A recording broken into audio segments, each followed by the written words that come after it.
ਸਤਿ ਸ਼੍ਰੀ ਅਕਾਲ। ਤੁਸੀਂ ਜੁੜੇ ਹੋਏ ਹੋ ਪੰਜਾਬੀ ਰੇਡੀਓ ਯੂਐਸਏ ਦੇ ਨਾਲ ਤੇ ਮੈਂ ਹਾਂ ਪ੍ਰਵੀਨ ਸ਼ਰਮਾ ਲੈ ਕੇ ਹਾਜ਼ਰ ਹਾਂ ਪ੍ਰੋਗਰਾਮ ਖਬਰ ਤੇ ਨਜ਼ਰ। ਖਬਰ ਤੇ ਨਜ਼ਰ ਪ੍ਰੋਗਰਾਮ ਦੇ ਵਿੱਚ ਗੱਲਬਾਤ ਕਰਾਂਗੇ ਕੁਝ ਅਹਿਮ ਖਬਰਾਂ ਨੂੰ ਲੈ ਕੇ, ਕੁਝ ਖਾਸ ਖਬਰਾਂ ਨੂੰ ਲੈ ਕੇ।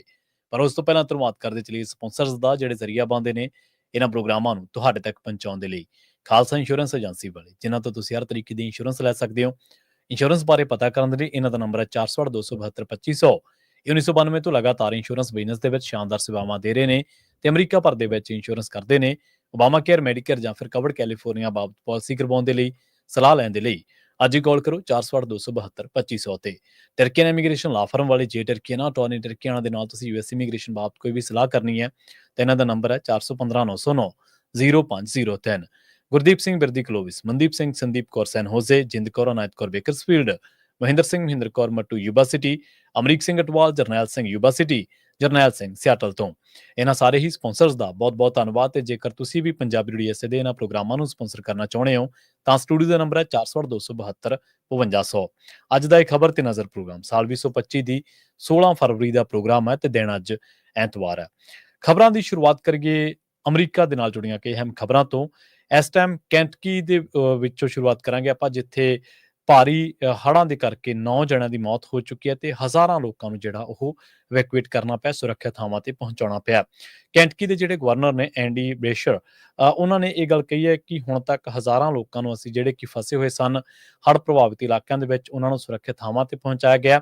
ਉਧਰ ਦੂਜੇ ਪਾਸੇ ਇਹ ਵੀ ਪਤਾ ਲੱਗਿਆ ਕਿ ਅਮਰੀਕਾ ਦੇ ਰਾਸ਼ਟਰਪਤੀ ਡੋਨਲਡ ਟਰੰਪ ਨੇ ਜਿਹੜੀ ਸੂਬੇ ਦੀ ਅਪੀਲ ਸੀ, ਬੇਨਤੀ ਸੀ ਡਿਜ਼ਾਸਟਰ ਡਿਕਲੇਰੇਸ਼ਨ ਦੀ, ਉਸ ਨੂੰ ਵੀ ਹੁਣ ਜਿਹੜਾ ਅਪਰੂਵ ਕਰ ਦਿੱਤਾ ਹੈ। ਉਧਰ ਦੂਜੇ ਪਾਸੇ ਇਹ ਵੀ ਪਤਾ ਲੱਗਿਆ ਕਿ ਫੈਡਰਲ ਐਮਰਜੈਂਸੀ ਜਿਹੜੀ ਮੈਨੇਜਮੈਂਟ ਏਜੰਸੀ ਹੈ ਉਹਨੂੰ ਵੀ ਕੋਆਰਡੀਨੇਟ ਕਰਨ ਦੇ ਲਈ ਕਿਹਾ ਗਿਆ। ਜਿਹੜਾ ਸੰਬੰਧਿਤ ਮਹਿਕਮੇ ਨੇ ਉਹਨਾਂ ਦੇ ਨਾਲ ਰਾਬਤਾ ਬਣਾਉਣ ਦੇ ਲਈ ਕਿਹਾ ਗਿਆ ਤਾਂ ਜੋ ਹੜ੍ਹ ਪ੍ਰਭਾਵਿਤ ਇਲਾਕਿਆਂ ਦੇ ਵਿੱਚ ਜਿਹੜਾ ਰਾਹਤ ਕਾਰਜ ਆ ਉਹ ਕੀਤੇ ਜਾ ਸਕਣ।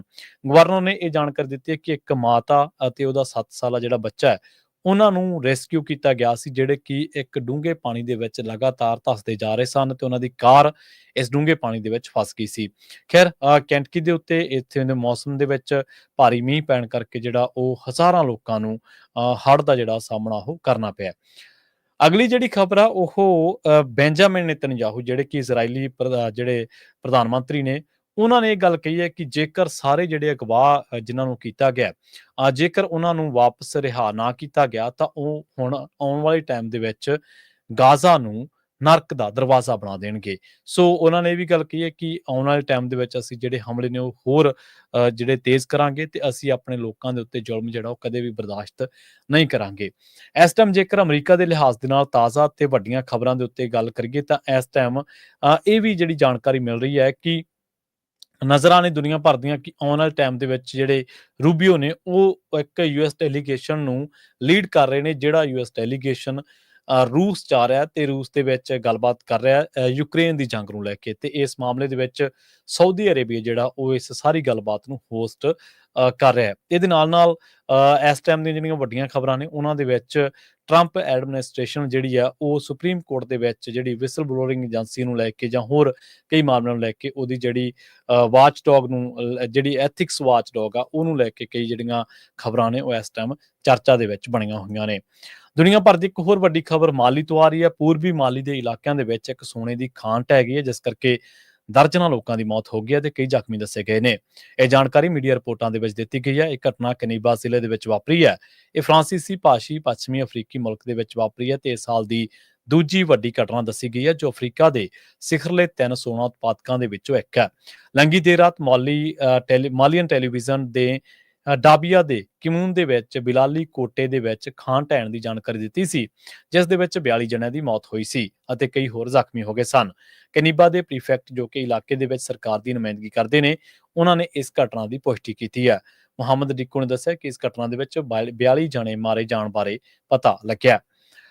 ਰੁਕ ਕਰਦੇ ਹਾਂ ਪੰਜਾਬ ਦੇ ਨਾਲ ਜੁੜੀਆਂ ਅਹਿਮ ਖਬਰਾਂ ਦਾ। ਗੱਲ ਕਰਾਂਗੇ ਅਮਰੀਕਾ ਤੋਂ ਡਿਪੋਰਟ ਕੀਤੇ ਗਏ ਭਾਰਤੀਆਂ ਦੇ ਬਾਰੇ। ਅਮਰੀਕਾ ਦੇ ਵਿੱਚ ਗੈਰ ਕਾਨੂੰਨੀ ਢੰਗ ਦੇ ਨਾਲ ਰਹਿ ਰਹੇ 112 ਹੋਰ ਭਾਰਤੀਆਂ ਨੂੰ ਲੈ ਕੇ ਫੌਜ ਦਾ ਇੱਕ ਵਿਸ਼ੇਸ਼ ਜਹਾਜ਼ ਦੇਰ ਰਾਤ ਸ੍ਰੀ ਗੁਰੂ ਰਾਮਦਾਸ ਜੀ ਅੰਤਰਰਾਸ਼ਟਰੀ ਹਵਾਈ ਅੱਡੇ ਤੇ ਪਹੁੰਚਿਆ। ਟਰੰਪ ਪ੍ਰਸ਼ਾਸਨ ਵੱਲੋਂ ਗੈਰ ਕਾਨੂੰਨੀ ਪ੍ਰਵਾਸੀਆਂ ਦੇ ਖਿਲਾਫ ਵਿੱਢੀ ਮੁਹਿੰਮ ਦੇ ਤਹਿਤ ਭਾਰਤੀਆਂ ਨੂੰ ਲੈ ਕੇ ਇਹ ਤੀਜਾ ਜਹਾਜ਼ ਪੁੱਜਿਆ। ਜਾਣਕਾਰੀ ਦੇ ਮੁਤਾਬਕ ਡਿਪੋਰਟ ਹੋਏ ਭਾਰਤੀ ਨਾਗਰਿਕਾਂ ਦੇ ਵਿੱਚ ਪੰਜਾਬ ਦੇ 31, ਹਰਿਆਣਾ ਦੇ 44, ਗੁਜਰਾਤ ਦੇ 33, ਹਿਮਾਚਲ ਪ੍ਰਦੇਸ਼ ਦੇ ਅਤੇ ਉੱਤਰਾਖੰਡ ਦੇ 1 ਅਤੇ ਉੱਤਰ ਪ੍ਰਦੇਸ਼ ਦੇ 2 ਨਾਗਰਿਕ ਦੱਸੇ ਗਏ ਨੇ। ਭਾਰਤੀ ਨਾਗਰਿਕਾਂ ਦੇ ਵਿੱਚ 19 ਔਰਤਾਂ ਅਤੇ 14 ਨਾਬਾਲਗ ਵੀ ਸ਼ਾਮਲ ਨੇ। ਉਹਨਾਂ ਨੂੰ ਟਿਕਾਣਾ ਤੇ ਪਹੁੰਚਾਉਣ ਦੇ ਲਈ ਉਚੇਚੇ ਤੌਰ ਤੇ ਪ੍ਰਬੰਧ ਕੀਤੇ ਗਏ ਸਨ। ਇਸੇ ਦਰਮਿਆਨ ਸ਼੍ਰੋਮਣੀ ਗੁਰਦੁਆਰਾ ਪ੍ਰਬੰਧਕ ਕਮੇਟੀ ਨੇ ਸਿੱਖਾਂ ਦੇ ਲਈ ਦਸਤਾਰਾਂ ਦਾ ਉਚੇਚੇ ਤੌਰ ਤੇ ਪ੍ਰਬੰਧ ਕੀਤਾ ਹੈ। ਸ਼੍ਰੋਮਣੀ ਕਮੇਟੀ ਦਾ ਇੱਕ ਮੁਲਾਜ਼ਮ ਵੱਡੀ ਗਿਣਤੀ ਦੇ ਵਿੱਚ ਦਸਤਾਰਾਂ ਲੈ ਕੇ ਹਵਾਈ ਅੱਡੇ ਤੇ ਪਹੁੰਚਿਆ ਸੀ। ਖਬਰ ਇਹ ਵੀ ਆ ਰਹੀ ਹੈ ਕਿ ਇਸ ਤੋਂ ਪਹਿਲਾਂ ਦੱਸਦੇ ਚੱਲੀਏ ਕਿ ਜ਼ਿਕਰਯੋਗ ਹੈ ਕਿ ਇਸ ਤੋਂ ਪਹਿਲਾਂ 2 ਜਹਾਜ਼ ਅਮਰੀਕਾ ਤੋਂ ਭਾਰਤ ਆ ਚੁੱਕੇ ਨੇ। ਪੰਜਾਬ ਦੀ ਧਰਤੀ ਗੁਰੂ ਰਾਮਦਾਸ ਅੰਤਰਰਾਸ਼ਟਰੀ ਹਵਾਈ ਅੱਡੇ ਦੇ ਉੱਪਰ ਉਤਰਨ ਵਾਲੀਆਂ ਇਹਨਾਂ ਫਲਾਈਟਾਂ ਦੇ ਵਿੱਚੋਂ ਪਹਿਲੇ ਜਹਾਜ਼ ਦੇ ਵਿੱਚ 104 ਜਣੇ ਆਏ ਸਨ। ਦੂਜੇ ਜਹਾਜ਼ ਦੇ ਵਿੱਚ ਬੀਤੀ ਰਾਤ 116 ਭਾਰਤੀ ਆਏ ਸਨ। ਪਹਿਲੇ ਜਹਾਜ਼ ਦੇ ਵਿੱਚ ਪੰਜਾਬ ਦੇ 30 ਅਤੇ ਦੂਜੇ ਜਹਾਜ਼ ਦੇ ਵਿੱਚ 65 ਪੰਜਾਬੀ ਸਨ। ਇਸ ਤਰ੍ਹਾਂ ਹੁਣ ਤੱਕ 332 ਕੁੱਲ ਭਾਰਤੀ ਡਿਪੋਰਟ ਹੋ ਕੇ ਆ ਚੁੱਕੇ ਨੇ। ਇਹਨਾਂ ਦੇ ਵਿੱਚੋਂ ਪੰਜਾਬ ਦੇ 126 ਦੱਸੇ ਗਏ ਨੇ। ਪੰਜਾਬ ਸਰਕਾਰ ਵੱਲੋਂ ਕੋਈ ਵੀ ਮੰਤਰੀ ਇਹਨਾਂ ਭਾਰਤੀ ਨਾਗਰਿਕਾਂ ਨੂੰ ਮਿਲਣ ਵਾਸਤੇ ਜਾਂ ਲੈਣ ਵਾਸਤੇ ਨਹੀਂ ਸੀ ਪੁੱਜਾ, ਜਦਕਿ ਇਸ ਤੋਂ ਪਹਿਲਾਂ 2 ਵਾਰ ਕੈਬਨਿਟ ਮੰਤਰੀ ਕੁਲਦੀਪ ਸਿੰਘ ਢਾਲੀਵਾਲ ਪੁੱਜੇ ਸਨ। ਸ਼ਨੀਵਾਰ ਨੂੰ ਆਈ ਉਡਾਣ ਦੇ ਦਰਮਿਆਨ ਸਿੱਖ ਨੌਜਵਾਨਾਂ ਨੇ ਦੋਸ਼ ਲਾਏ ਸਨ ਕਿ ਉਹਨਾਂ ਦੀਆਂ ਦਸਤਾਰਾਂ ਵੀ ਉਤਰਵਾ ਲਈਆਂ ਗਈਆਂ ਸਨ। ਹਰਿਆਣਾ ਸਰਕਾਰ ਵੱਲੋਂ ਅਮਰੀਕਾ ਤੋਂ ਡਿਪੋਰਟ ਕੀਤੇ ਗਏ ਆਪਣੇ ਨਾਗਰਿਕਾਂ ਨੂੰ ਲੈਣ ਵਾਸਤੇ ਇੱਕ ਵਿਸ਼ੇਸ਼ ਬੱਸ ਭੇਜੀ ਗਈ ਸੀ, ਜਦੋਂ ਕਿ ਇਸ ਤੋਂ ਪਹਿਲਾਂ 2 ਵਾਰ ਪੁਲਿਸ ਦੀ ਬੱਸ ਭੇਜੀ ਗਈ ਸੀ। ਕਾਂਗਰਸ ਨੇ ਪ੍ਰਧਾਨ ਮੰਤਰੀ ਨਰਿੰਦਰ ਮੋਦੀ ਤੇ ਦੋਸ਼ ਲਾਏ ਨੇ ਕਿ ਉਹ ਅਮਰੀਕਾ ਦੇ ਦੌਰੇ ਦੇ ਦੌਰਾਨ ਆਪਣੇ ਚੰਗੇ ਮਿੱਤਰ ਡੋਨਾਲਡ ਟਰੰਪ ਨੂੰ ਨਹੀਂ ਦੱਸ ਸਕੇ ਕਿ ਰਿਪੋਰਟ ਕੀਤੇ ਗਏ ਭਾਰਤੀਆਂ ਨੂੰ ਹੱਥ ਕੜੀਆਂ ਲਗਾ ਕੇ ਭੇਜੇ ਜਾਣ ਦੇ ਨਾਲ ਦੇਸ਼ ਦੇ ਵਿੱਚ ਗੁੱਸੇ ਦੀ ਲਹਿਰ ਹੈ। ਕਾਂਗਰਸ ਦੇ ਜਨਰਲ ਸਕੱਤਰ ਜੈਰਾਮ ਰਮੇਸ਼ ਨੇ ਕਿਹਾ ਕਿ ਪੂਰੀ ਤਰ੍ਹਾਂ ਸਪਸ਼ਟ ਹੈ ਕਿ ਪ੍ਰਧਾਨ ਮੰਤਰੀ ਨੇ ਆਪਣੇ ਚੰਗੇ ਦੋਸਤ ਨੂੰ ਅਮਰੀਕਾ ਤੋਂ ਭਾਰਤੀ ਨਾਗਰਿਕਾਂ ਨੂੰ ਜਿਸ ਤਰੀਕੇ ਦੇ ਨਾਲ ਰਿਪੋਰਟ ਕੀਤਾ ਜਾ ਰਿਹਾ ਉਸ ਤੇ ਦੇਸ਼ ਦੇ ਵਿੱਚ ਗੁੱਸੇ ਦੀ ਲਹਿਰ ਹੈ ਤੇ ਉਸ ਦੇ ਬਾਰੇ ਉਹ ਨਹੀਂ ਦੱਸ ਸਕੇ। ਇਹ ਸਿਰਫ ਕਾਇਰ ਹੀ 56 ਇੰਚ ਦੀ ਛਾਤੀ ਦਾ ਮਾਣ ਕਰ ਸਕਦੇ ਨੇ। ਉਹਨਾਂ ਦਾ ਇਹ ਬਿਆਨ ਉਸ ਸਮੇਂ ਆਇਆ ਜਦੋਂ ਅੰਮ੍ਰਿਤਸਰ ਹਵਾਈ ਅੱਡੇ ਤੇ ਪੁੱਜੇ ਕੁਝ ਸਿੱਖ ਨੌਜਵਾਨਾਂ ਨੇ ਇਹ ਦਾਅਵਾ ਕੀਤਾ ਸੀਗਾ ਕਿ ਉਹਨਾਂ ਨੂੰ ਬਿਨਾਂ ਦਸਤਾਰਾਂ ਦੇ ਵਤਨ ਭੇਜਿਆ ਗਿਆ। ਦੱਸਿਆ ਜਾ ਰਿਹਾ ਹੈ ਕਿ ਅਮਰੀਕਾ ਤੋਂ ਦੇਸ਼ ਨਿਕਾਲੇ ਤੋਂ ਬਾਅਦ ਭਾਰਤੀ ਨਾਗਰਿਕਾਂ ਨੂੰ ਲੈਣ ਦੇ ਲਈ ਮੁੱਖ ਮੰਤਰੀ ਭਗਵੰਤ ਮਾਨ ਦੀ ਥਾਂ ਤੇ ਪੰਜਾਬ ਦੇ ਕੈਬਨਿਟ ਮੰਤਰੀ ਕੁਲਦੀਪ ਸਿੰਘ ਢਾਲੀਵਾਲ ਵੀ ਪੁੱਜੇ ਸਨ ਤੇ ਪਰ ਉਹ ਦੇਰ ਰਾਤ ਪੁੱਜੇ ਸਨ। ਇਸੇ ਤਰ੍ਹਾਂ ਕੇਂਦਰੀ ਰੇਲ ਰਾਜ ਮੰਤਰੀ ਰਵਨੀਤ ਸਿੰਘ ਬਿੱਟੂ ਵੀ ਅਮਰੀਕੀ ਜਹਾਜ਼ ਤੇ ਹਵਾਈ ਅੱਡੇ ਤੇ ਉਤਰਨ ਤੋਂ ਪਹਿਲਾਂ ਹੀ ਚਲੇ ਗਏ ਸਨ। ਕੁਲਦੀਪ ਸਿੰਘ ਢਾਲੀਵਾਲ ਨੇ ਕਿਹਾ ਕਿ ਨੌਜਵਾਨ ਅਮਰੀਕਾ ਦੇ ਵਿੱਚ ਕਿਸੇ ਸ਼ੌਕ ਦੇ ਲਈ ਨਹੀਂ ਬਲਕਿ ਰੋਜ਼ੀ ਰੋਟੀ ਕਮਾਉਣ ਦੇ ਲਈ ਲੱਖਾਂ ਰੁਪਏ ਖਰਚ ਕੇ ਗਏ ਸਨ। ਉਧਰ ਅਮਰੀਕਾ ਤੋਂ ਰਿਪੋਰਟ ਕੀਤੇ ਗਏ ਭਾਰਤੀ ਨਾਗਰਿਕਾਂ ਦੇ ਵਿੱਚ ਸ਼ਾਮਲ ਸਿੱਖ ਦਸਤਾਰਾਂ ਉਤਰਵਾ ਕੇ ਵਾਪਸ ਭੇਜਣ ਦੇ ਮਾਮਲੇ ਦਾ ਸ਼੍ਰੋਮਣੀ ਕਮੇਟੀ ਨੇ ਨੋਟਿਸ ਲਿਆ ਅਤੇ ਇਸ ਮਾਮਲੇ ਨੂੰ ਕੇਂਦਰ ਸਰਕਾਰ ਦੇ ਕੋਲ ਰੱਖਣ ਦਾ ਫੈਸਲਾ ਕੀਤਾ ਹੈ। ਸ਼੍ਰੋਮਣੀ ਕਮੇਟੀ ਦੇ ਅਧਿਕਾਰੀਆਂ ਵੱਲੋਂ ਇਹ ਮਾਮਲਾ ਪ੍ਰਧਾਨ ਐਡਵੋਕੇਟ ਹਰਜਿੰਦਰ ਸਿੰਘ ਧਾਮੀ ਦੇ ਧਿਆਨ ਦੇ ਵਿੱਚ ਲਿਆਂਦਾ ਗਿਆ, ਜਿਨ੍ਹਾਂ ਨੇ ਇਸ ਦੀ ਨਿਖੇਧੀ ਕੀਤੀ ਅਤੇ ਕਿਹਾ ਕਿ ਅਮਰੀਕਾ ਪ੍ਰਸ਼ਾਸਨ ਨੂੰ ਸਿੱਖਾਂ ਦੀਆਂ ਧਾਰਮਿਕ ਭਾਵਨਾਵਾਂ ਦਾ ਖਿਆਲ ਰੱਖਣਾ ਚਾਹੀਦਾ ਹੈ। ਸ਼੍ਰੋਮਣੀ ਕਮੇਟੀ ਦੇ ਸਕੱਤਰ ਪ੍ਰਤਾਪ ਸਿੰਘ ਨੇ ਕਿਹਾ ਕਿ ਅਮਰੀਕਾ ਤੋਂ ਵਾਪਸ ਭੇਜੇ ਗਏ ਭਾਰਤੀਆਂ ਦੇ ਹੱਥ ਬੰਨ੍ਹ ਕੇ ਅਤੇ ਦਸਤਾਰਾਂ ਉਤਾਰ ਕੇ ਭੇਜਣ ਦੀ ਕਾਰਵਾਈ ਨਿੰਦਣਯੋਗ ਹੈ। ਉਹਨਾਂ ਨੇ ਕਿਹਾ ਕਿ ਵਾਪਸ ਪਰਤੇ ਭਾਰਤੀ ਨਾਗਰਿਕਾਂ ਦੇ ਵਿੱਚ ਸ਼ਾਮਲ ਸਿੱਖ ਵਿਅਕਤੀਆਂ ਦੀਆਂ ਦਸਤਾਰਾਂ ਉਤਰਵਾ ਦੇਣਾ ਸਿੱਖ ਧਾਰਮਿਕ ਭਾਵਨਾਵਾਂ ਨੂੰ ਠੇਸ ਪਹੁੰਚਾਉਣ ਵਾਲੀ ਗੱਲ ਹੈ ਅਤੇ ਸ਼੍ਰੋਮਣੀ ਕਮੇਟੀ ਇਸ ਦੀ ਨਿਖੇਧੀ ਕਰਦੀ ਹੈ। ਪੰਜਾਬ ਦੇ ਮੁੱਖ ਮੰਤਰੀ ਭਗਵੰਤ ਮਾਨ ਨੇ ਸੂਬੇ ਦੇ ਨੌਜਵਾਨਾਂ ਨੂੰ ਅਪੀਲ ਕੀਤੀ ਹੈ ਕਿ ਉਹ ਅਮਰੀਕਾ ਤੋਂ ਪਰਤੇ ਭਾਰਤੀ ਨਾਗਰਿਕਾਂ ਦੀ ਵਾਪਸੀ ਤੋਂ ਸਬਕ ਸਿੱਖਣ ਅਤੇ ਗਲਤ ਤਰੀਕਿਆਂ ਦੇ ਨਾਲ ਵਿਦੇਸ਼ ਜਾਣ ਦੀ ਸੋਚ ਤਿਆਗ ਕੇ ਆਪਣੇ ਸੂਬੇ ਨੂੰ ਦੇਸ਼ ਦੇ ਵਿੱਚ ਮੋਹਰੀ ਬਣਾਉਣ ਦੇ ਲਈ ਮਿਹਨਤ ਕਰਨ। ਮੁੱਖ ਮੰਤਰੀ ਭਗਵੰਤ ਮਾਨ ਨੇ ਇੱਥੋਂ ਦੇ ਪਿੰਡ ਖੰਨਾ ਦੇ ਨੇੜਲੇ ਪਿੰਡ ਘੁਗਰਾਲੀ ਰਾਜਪੂਤਾਂ ਦੇ ਵਿੱਚ ਹੋਏ ਟੂਰਨਾਮੈਂਟ ਦੇ ਦੌਰਾਨ ਇੱਕ ਇਕੱਠ ਨੂੰ ਸੰਬੋਧਨ ਕਰ ਰਹੇ ਸਨ। ਉਹਨਾਂ ਨੇ ਕਿਹਾ ਕਿ ਪੰਜਾਬ ਦੀ ਪਵਿੱਤਰ ਧਰਤੀ ਤੇ ਜਨਮ ਲੈਣਾ ਮਾਣ ਵਾਲੀ ਗੱਲ ਹੈ, ਕਿਉਂਕਿ ਇੱਥੋਂ ਦੀ ਧਰਤੀ ਦੁਨੀਆ ਦੀ ਸਭ ਤੋਂ ਉਪਜਾਊ ਧਰਤੀ ਹੈ। ਉਹਨਾਂ ਅਫਸੋਸ ਪ੍ਰਗਟਾਇਆ ਕਿ ਸੂਬੇ ਦੇ ਵਿੱਚ ਪਿਛਲੀਆਂ ਸਰਕਾਰਾਂ ਦੀ ਨਾਕਾਮੀ ਕਰਕੇ ਨੌਜਵਾਨ ਬਿਹਤਰ ਭਵਿੱਖ ਦੀ ਭਾਲ ਦੇ ਵਿੱਚ ਹੋਰ ਮੁਲਕਾਂ ਦੇ ਵੱਲ ਪ੍ਰਵਾਸ ਕਰਨ ਦੇ ਲਈ ਮਜਬੂਰ ਸਨ। ਭਗਵੰਤ ਮਾਨ ਨੇ ਕਿਹਾ ਕਿ ਸੂਬਾ ਸਰਕਾਰ ਨੇ ਪਹਿਲਾਂ ਹੀ ਪੰਜਾਬ ਦੇ ਨੌਜਵਾਨਾਂ ਨੂੰ ਯੋਗਤਾ ਦੇ ਆਧਾਰ ਤੇ 50,000 ਤੋਂ ਵੱਧ ਸਰਕਾਰੀ ਨੌਕਰੀਆਂ ਦਿੱਤੀਆਂ ਨੇ ਤੇ ਸੂਬੇ ਦੇ ਇਤਿਹਾਸ ਦੇ ਵਿੱਚ ਪਹਿਲੀ ਵਾਰ ਹੈ ਕਿ 3 ਸਾਲਾਂ ਦੇ ਵਿੱਚ ਨੌਜਵਾਨਾਂ ਨੂੰ ਏਡੀ ਵੱਡੀ ਗਿਣਤੀ ਦੇ ਵਿੱਚ ਸਰਕਾਰੀ ਨੌਕਰੀਆਂ ਦਿੱਤੀਆਂ ਗਈਆਂ ਨੇ। ਉਹਨਾਂ ਨੇ ਕਿਹਾ ਕਿ ਪੰਜਾਬ ਦੇ ਵਿੱਚ ਪ੍ਰਵਾਸ ਨੂੰ ਮੋੜਾ ਪਿਆ ਕਿਉਂਕਿ ਨੌਜਵਾਨ ਸੂਬੇ ਦੇ ਵਿੱਚ ਸਰਕਾਰੀ ਨੌਕਰੀਆਂ ਲੈਣ ਦੇ ਲਈ ਵਿਦੇਸ਼ਾਂ ਤੋਂ ਪਰਤ ਰਹੇ ਨੇ। ਕਿ ਪੰਜਾਬ ਦੇ ਵਿੱਚ ਪਾਰਟੀ ਫੰਡ ਮੰਗਣਾ ਰਿਸ਼ਵਤ ਨਹੀਂ ਹੈ। ਵਿਜੀਲੈਂਸ ਬਿਊਰੋ ਵੱਲੋਂ ਪਾਵਰਕਾਮ ਦੇ ਵੰਡ ਹਲਕੇ ਦੇ ਫੜੇ ਗਏ deputy chief engineer Harminder Singh ਦੇ ਮਾਮਲੇ ਨੇ ਸੂਬੇ ਦੇ ਵਿੱਚ ਨਵੀਂ ਚਰਚਾ ਛੇੜ ਦਿੱਤੀ ਹੈ। ਵਿਜੀਲੈਂਸ ਇਸ ਕੇਸ ਦੀਆਂ ਤੰਦਾਂ ਨੂੰ ਘੋਖਣ ਦੇ ਵਿੱਚ ਲੱਗੀ ਹੋਈ ਹੈ, ਪਰ ਫੜੇ ਗਏ ਡਿਪਟੀ ਚੀਫ ਇੰਜੀਨੀਅਰ ਦੀ ਕਾਨੂੰਨੀ ਟੀਮ ਨੇ ਨਵਾਂ ਤਰਕ ਪੇਸ਼ ਕਰ ਦਿੱਤਾ ਹੈ। ਉਹਨਾਂ ਨੇ ਕਿਹਾ ਕਿ ਪਾਰਟੀ ਫੰਡ ਰਿਸ਼ਵਤ ਦੇ ਘੇਰੇ ਦੇ ਵਿੱਚ ਨਹੀਂ ਆਉਂਦਾ, ਜਦੋਂ ਕਿ ਵਿਜੀਲੈਂਸ ਅਧਿਕਾਰੀ ਆਖਦੇ ਨੇ ਕਿ ਕਾਨੂੰਨ ਦੇ ਮੁਤਾਬਕ ਅਜਿਹੇ ਤਰੀਕੇ ਦੇ ਨਾਲ ਪੈਸੇ ਮੰਗਣਾ ਜੁਰਮ ਹੈ। ਆਉਂਦੇ ਦਿਨਾਂ ਦੇ ਵਿੱਚ ਇੰਜੀਨੀਅਰ ਹਰਮਿੰਦਰ ਸਿੰਘ ਦੀ ਕਾਨੂੰਨੀ ਟੀਮ ਵੱਲੋਂ ਜ਼ਮਾਨਤ ਦੇ ਲਈ ਅਰਜ਼ੀ ਦਾਇਰ ਕੀਤੀ ਜਾਣੀ ਹੈ। ਪਤਾ ਲੱਗਿਆ ਕਿ ਇਸ ਮਾਮਲੇ ਦੇ ਵਿੱਚ ਇੱਕ ਸਿਆਸੀ ਲੀਡਰ ਵੀ ਖਾਸਾ ਘਬਰਾਇਆ ਹੋਇਆ ਅਤੇ ਖੌਫ ਦੇ ਵਿੱਚ ਹੈ, ਜਿਸ ਵੱਲ ਸੂਈ ਘੁੰਮਦੀ ਨਜ਼ਰ ਆ ਰਹੀ ਹੈ। ਇਸੇ ਦਰਮਿਆਨ ਪਾਵਰਕਾਮ ਨੇ 2 ਫਰਵਰੀ ਨੂੰ ਇੰਜੀਨੀਅਰ ਹਰਮਿੰਦਰ ਸਿੰਘ ਅਤੇ ਲਾਈਨਮੈਨ ਕੇਵਲ ਸ਼ਰਮਾ ਨੂੰ ਮੁਅੱਤਲ ਕਰ ਦਿੱਤਾ ਸੀ ਅਤੇ ਉਸੇ ਦਿਨ ਹੀ ਪਾਵਰਕਾਮ ਨੇ ਜਲੰਧਰ ਸਰਕਲ ਦੇ ਨਿਗਰਾਨ ਇੰਜੀਨੀਅਰ ਸੁਰਿੰਦਰਪਾਲ ਸਿੰਘ ਸੌਂਦੀ ਦੀ ਬਦਲੀ ਰੋਪੜ ਦੇ ਤਾਪ ਬਿਜਲੀ ਘਰ ਦੀ ਕਰ ਦਿੱਤੀ ਹੈ। ਪੀਐਸਸੀਬੀ ਇੰਜੀਨੀਅਰ ਐਸੋਸੀਏਸ਼ਨ ਨੇ ਮੁੱਖ ਮੰਤਰੀ ਨੂੰ ਪੱਤਰ ਲਿਖ ਕੇ ਪਾਰਟੀ ਫੰਡ ਮਾਮਲੇ ਦੀ ਨਿਆਂਇਕ ਜਾਂਚ ਦੀ ਮੰਗ ਕੀਤੀ ਹੈ। ਉਹਨਾਂ ਨੇ ਕਿਹਾ ਕਿ ਪ੍ਰੋਫੈਸ਼ਨਲ ਅਦਾਰੇ ਦੇ ਵਿੱਚ ਇਸ ਤਰ੍ਹਾਂ ਦੀ ਅਨੈਤਿਕ ਪ੍ਰੈਕਟਿਸ ਨਹੀਂ ਸਵੀਕਾਰੀ ਜਾ ਸਕਦੀ। ਚੇਤੇ ਰਹੇ ਕਿ ਵਿਜੀਲੈਂਸ ਬਿਊਰੋ ਨੇ 1 ਫਰਵਰੀ ਨੂੰ deputy chief engineer Harminder Singh ਅਤੇ ਲਾਈਨਮੈਨ ਕੇਵਲ ਸ਼ਰਮਾ ਤੇ ਰਿਸ਼ਵਤ ਲੈਣ ਦਾ ਕੇਸ ਨੰਬਰ 6 ਜਲੰਧਰ ਦੇ ਵਿੱਚ ਦਰਜ ਕੀਤਾ ਸੀ। ਮੁਕੇਰੀਆਂ ਦੇ ਸੀਨੀਅਰ ਕਾਰਜਕਾਰੀ ਇੰਜੀਨੀਅਰ ਲਖਵੀਰ ਸਿੰਘ ਦੀ ਸ਼ਿਕਾਇਤ ਤੇ ਇਹ ਕੇਸ ਦਰਜ ਹੋਇਆ। ਐਫਆਈਆਰ ਦੇ ਮੁਤਾਬਕ ਲਖਵੀਰ ਸਿੰਘ ਨੇ ਦੱਸਿਆ ਕਿ ਉਸ ਨੂੰ deputy chief engineer Harminder Singh ਨੇ 29 ਜਨਵਰੀ ਨੂੰ ਦਫ਼ਤਰ ਬੁਲਾ ਕੇ ਪਾਰਟੀ ਫੰਡ ਦੇ ਨਾਮ ਤੇ 50,000 ਰੁਪਏ ਦੀ ਮੰਗ ਕੀਤੀ ਅਤੇ ਰਾਸ਼ੀ ਲੈਂਡਮੈਨ ਕੇਬਲ ਨੂੰ ਫੜਾਉਣ ਦੇ ਲਈ ਆਖਿਆ।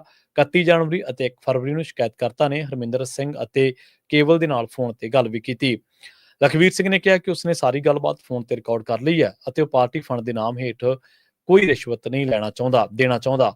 ਐਫਆਈਆਰ ਦੇ ਵਿੱਚ ਪਾਰਟੀ ਫੰਡ ਦਾ ਹਵਾਲਾ ਆਉਣ ਕਰਕੇ ਸਿਆਸੀ ਹਲਕਿਆਂ ਦੇ ਵਿੱਚ ਵੀ ਰੌਲਾ ਪੈ ਚੁੱਕਿਆ।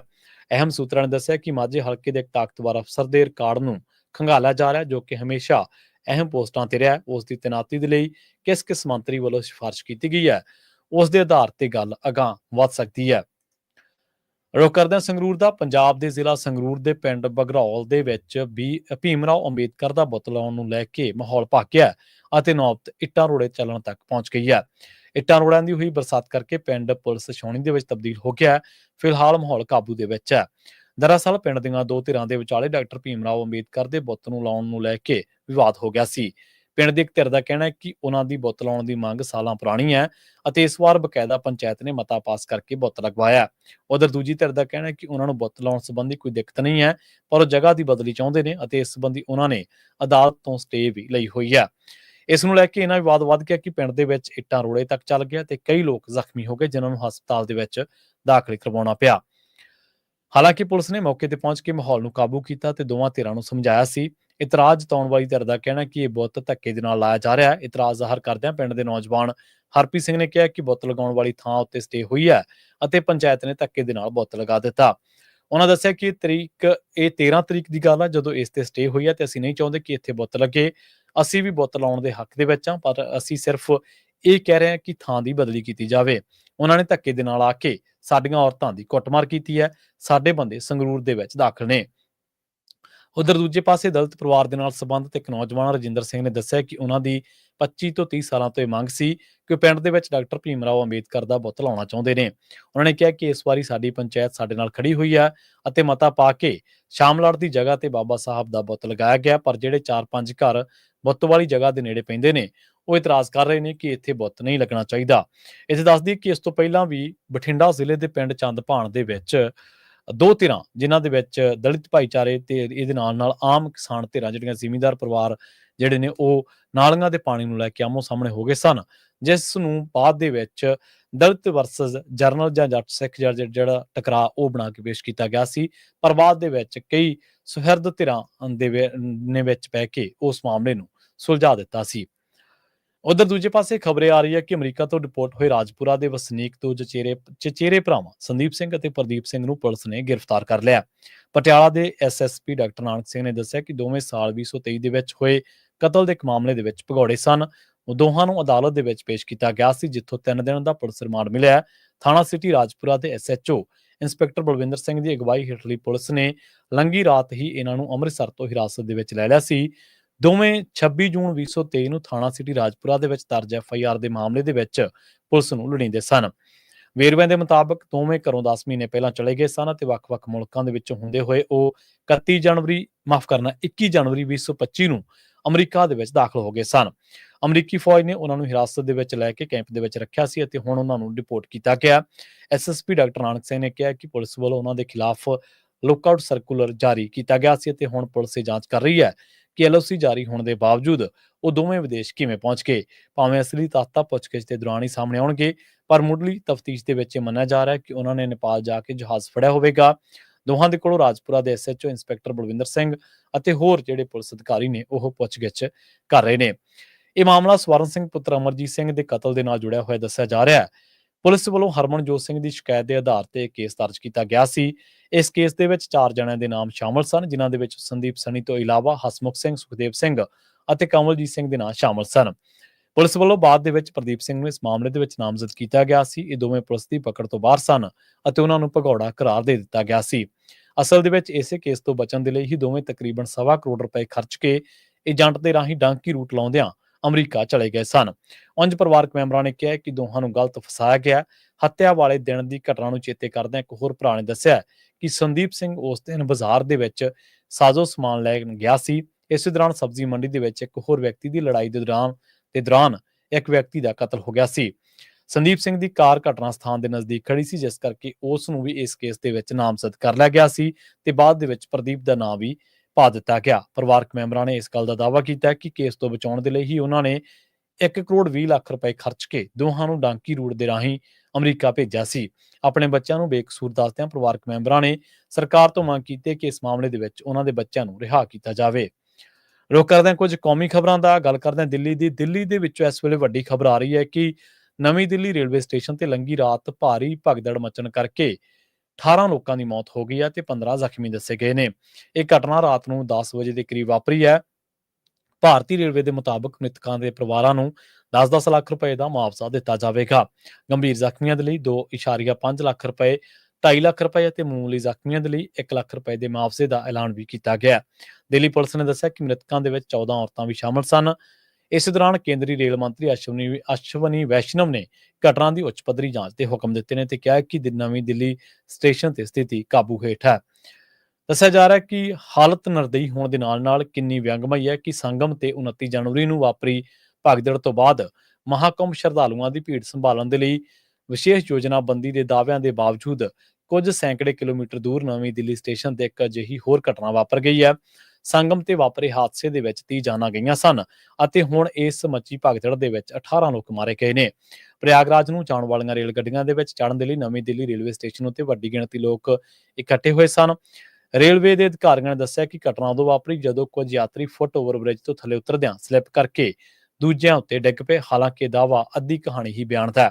ਦੱਸਿਆ ਜਾ ਰਿਹਾ ਹੈ ਕਿ ਰੇਲ ਗੱਡੀਆਂ ਦੇ ਵਿੱਚ ਚੱਲਣ ਦੀ ਦੇਰੀ, ਟਿਕਟਾਂ ਦੀ ਵਿਕਰੀ ਦੇ ਵਿੱਚ ਉਛਾਲ, ਪਲੇਟਫਾਰਮਾਂ ਦੀ ਬਦਲੀ ਬਾਰੇ ਐਨ ਅਖੀਰ ਦੇ ਵਿੱਚ ਕੀਤਾ ਗਲਤ ਐਲਾਨ, ਇਹ ਸਾਰੇ ਜ਼ਿੰਮੇਵਾਰ ਕਾਰਕ ਨੇ। ਰੇਲਵੇ ਪ੍ਰਸ਼ਾਸਨ ਨੂੰ ਪਹਿਲਾਂ ਹੀ ਇੰਨੀ ਜ਼ਿਆਦਾ ਭੀੜ ਜਮ੍ਹਾਂ ਹੋਣ ਦੇ ਖਦਸ਼ੇ ਬਾਰੇ ਪਤਾ ਹੋਣਾ ਚਾਹੀਦਾ ਸੀ। ਇਸ ਤੱਥ ਦੇ ਮੱਦੇਨਜ਼ਰ ਇਹ ਵਿਰਾਟ ਉਤਸਵ 10 ਦਿਨਾਂ ਦੇ ਅੰਦਰ ਖਤਮ ਹੋ ਰਿਹਾ। ਗਲਤੀ ਦੀ ਕੋਈ ਗੁੰਜਾਇਸ਼ ਹੀ ਨਹੀਂ ਸੀ।